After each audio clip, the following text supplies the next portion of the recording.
Are you a brewhead? I'm a brewhead. Are you a brewhead? I'm a brewhead. Y'all are brewheads? Yeah, we brewheads. So pour a glass of craft beer, we can do this. Yeah. What's good, y'all? This is C Certified Brewhead. Welcome to another edition of BML here on BAOS. This evening, folks, I am done. I am Arizona right now. I have two different beers here from Phoenix, Arizona, and I am dipped out in BrewHeads gear. So first of all, huge shouts to Philip Pinson from BrewHeads. All the links are going to be in the description to check out his stuff. But I'm wearing some of his newest gear. This is the Live. What is it? What does it say, baby? Live Hoppy. Live hoppy, die hoppy. Oh yeah. Little hoodie. Got the t-shirt. It's got basically the same drill. Got the nice drink local Arizona craft beer hat, which I'm about to do.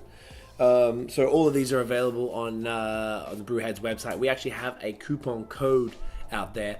I forgot what it is. I always forget. BAOS or something like that. It's down below. 15% off. You can also get little things. This little bad boy. You already know this is our favorite. He has a sick tank as well. He sent. So BrewHead stuff, super fire, and also shouts to Pretty Pennie. I am just a beer nerd right now. It's out of control. So Phil is the marketing manager and the graphic designer for 12 West Brewing, which is a relatively new brewery, I think only a year or two old, based out of Phoenix. And huge shouts to Noel. So Noel was a home brewer, and he sort of moved on and started his own brewery.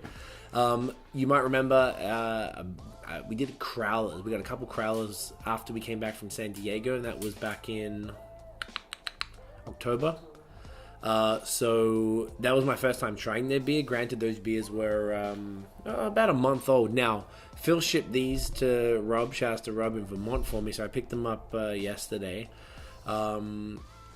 So I wanted to get this video done as soon as possible. So it looks like this first beer was canned on the 8th of March, which still makes it a little over a month old. So maybe it's a little better because it's not in a crowler. So this is their Mango Frontside IPA. So Frontside is one of their main IPAs, and this is the mango version. So I'm super keen for that, and I believe Phil wanted me to have that one because it is hazy.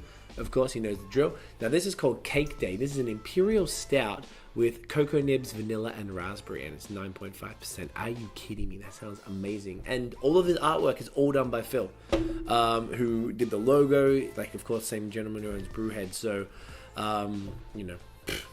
you already know how that shit is fire. So let's check out this front side.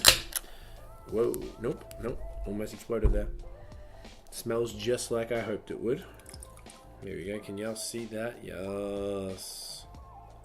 So it's pouring a little opaque, not incredibly hazy. The other beers we had last time were pretty damn hazy, to be honest.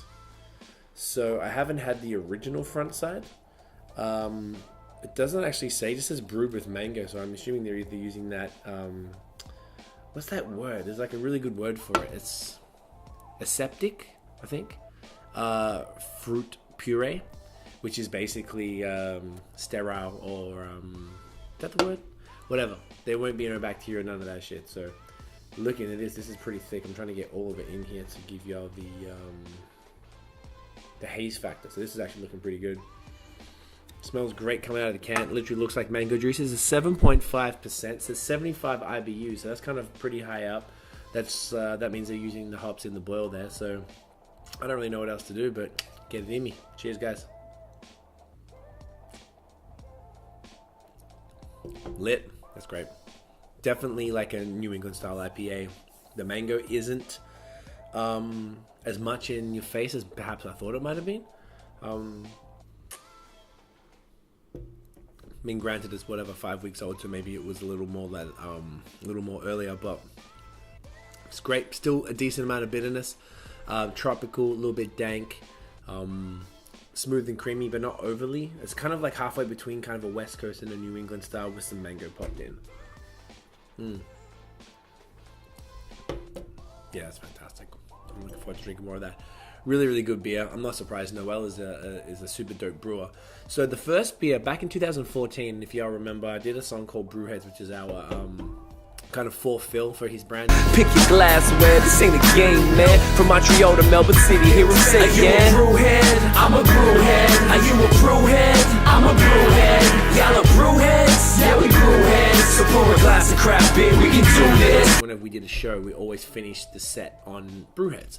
And Phil came up to shoot the video in 2014, like the summer. And he brought a beer that Noel brewed when he was a home brewer. And it was called like the AK-47 Stout. It was like an 11% stout. And it was phenomenal.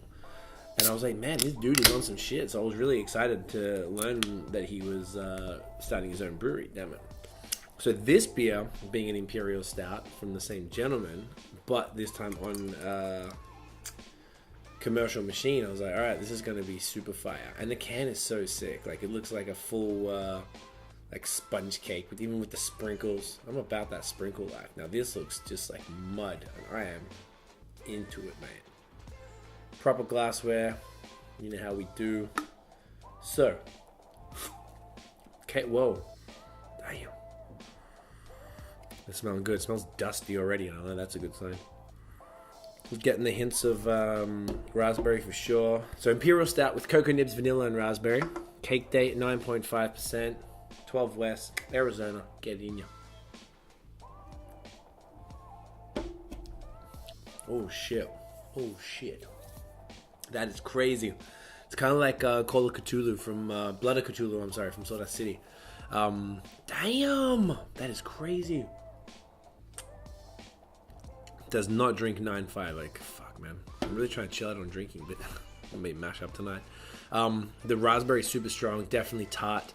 I'm not sure when this was packaged. It wasn't on either can there, so I can't really tell you how old it is. Not that it really matters, but I noticed that, of course, you know, fruit, particularly in stouts and stuff, it doesn't always hang around. So this is still very, very forward. The raspberry, super tart, but very much complements that sort of dark roasty chocolate. Super bitter chocolate as well. Creamy. The vanilla's kind of like there, but not forward enough, but I can now, you know what's there, and it kind of like complements everything else. This is pretty much like a liquid chocolate cake with that raspberry filling. Oh my god, this is phenomenal. Yeah, man, I can't wait to get down there. I really want to try more of their beers and like check out the facility, interview the team and stuff, but super impressed as always. So if you are in Arizona, I believe they're in, I know it's Phoenix, but it's like Mesa or something else. My apologies, guys. I should have checked. But yeah, head out, check them out. If you're not in Arizona and you got some homies out there, get your trade on. They're canning a whole bunch of beers, and Phil does all the labels. There's got some real crazy ones I saw that dropped recently. So super, super cool. So hit them up. All the information's in the description. If you enjoyed the episode, mate, smash that thumbs up, give it a pound, hit subscribe, and also hit the notification bell so you know what's popping next. Follow us on social... Man, I'm burping like a bitch in all these videos. It's crazy. Follow... I know, right? It's so great. Like last night too. Follow us on social media at BAOS Podcast, and check out the long form audio. We just did... we got some great stuff down in Vermont. We just have a whole bunch of cool stuff coming up. So check that out. Apple Podcasts specifically, at Google Play, everywhere. If you're on Apple Podcasts, subscribe, review, rate. Make sure you let people know what's up. Thank you, guys. Appreciate it. We will see you in the next video. And, of course, get it in ya.